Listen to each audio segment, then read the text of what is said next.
Bonjour Michel. Ah.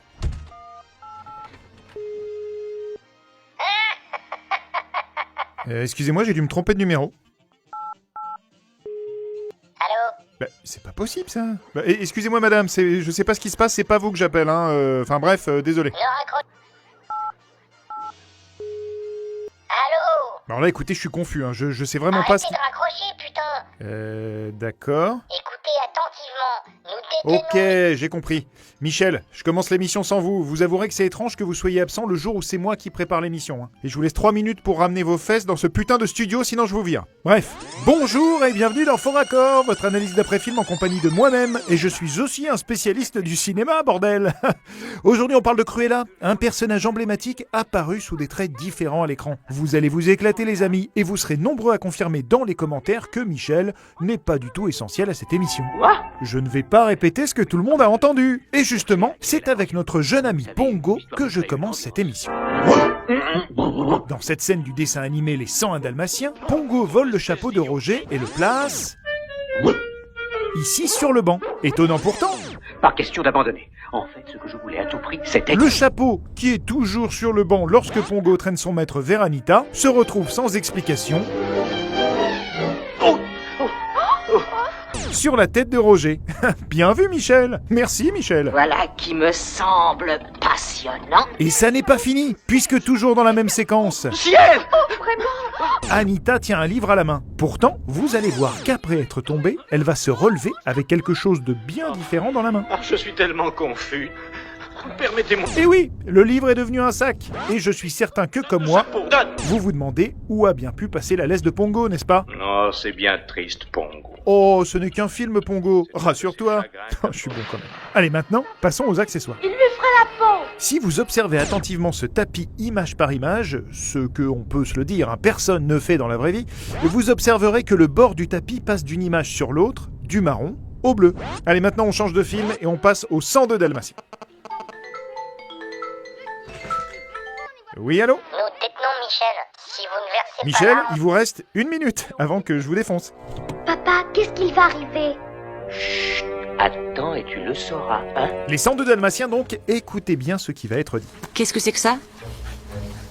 L'Orient Express. Paris. Notre amie vient donc de découvrir son billet pour Paris. Un beau voyage qu'elle réalisera en prenant l'Orient Express à partir de Londres, ville où elle se trouve. Un problème de taille pourtant, car pour aller de Londres à Paris, ce n'est pas l'Orient Express que l'on doit prendre, mais l'Eurostar. Quel plaisir de nuire en toute impunité. Ciao, ciao. Non, restez Cruella, car ce n'est pas fini. Avez-vous déjà entendu parler de la gare de Paris? Non, même pas dans le Monopoly. Pourtant, elle existe apparemment bel et bien, regardez. Bon, il faut que j'y aille. Cette fois, je vous laisse vaquer à vos occupations, Madame Cruella. Passons au 101 Dalmatien, mais la version live. Avec une petite erreur marrante, puisque vous allez voir que le comédien a refermé la portière de la voiture en coinçant le manteau de Cruella que l'on peut voir ici.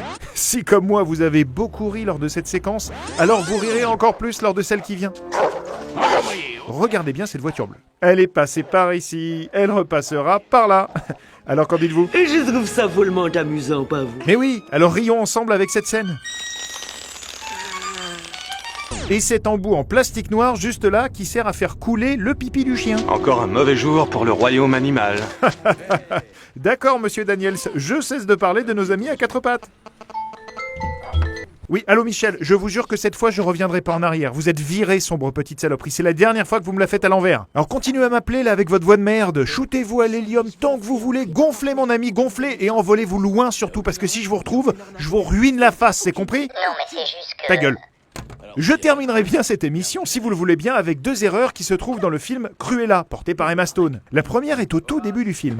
Merci pour le déjeuner. Cruella porte 2 sacs poubelles dans sa main gauche, ici et là. Mais sur le plan suivant, Bye, clin d'œil. elle n'en porte plus qu'un seul.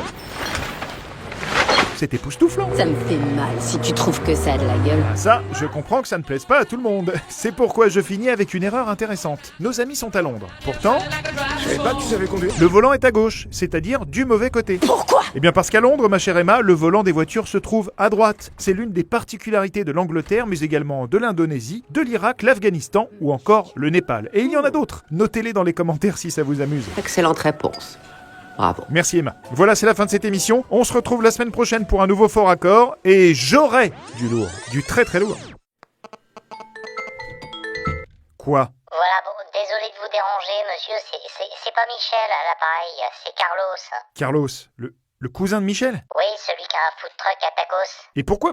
putain, Carlos, pourquoi vous appelez avec le téléphone de Michel, là? C'est-à-dire que j'ai enlevé Michel dans l'idée de vous demander une rançon, parce que, disons que je voulais vous soutirer de l'argent, quoi. Ouais, et vous voulez combien? Et qu'on soit clair, j'ai pas dit que je les avais, hein. Non, mais je vous le rends, en fait, parce qu'il m'a tellement supplié pendant que vous animiez l'émission que ça m'a fait de la peine. Je comprends pas ce que vous racontez, là. C'est vrai que vous allez la bousiller, cette émission. Quand vous parlez, on dirait comme si vous étiez le fils caché de Fred et Jamy qui aurait été envoyé dans un supermarché de Beauvais pour animer le rayon charcuterie. Non mais alors vous êtes qui pour juger un homme de lettres, espèce de petit prolo, là? Je l'ai viré, votre cousin, de toute façon. Michel, il dit que vous allez voir les forums, ils vont vous saccager votre mère, il dit. Ah, bah c'est ce qu'on verra. Je les attends, moi, les commentaires. Je les attends.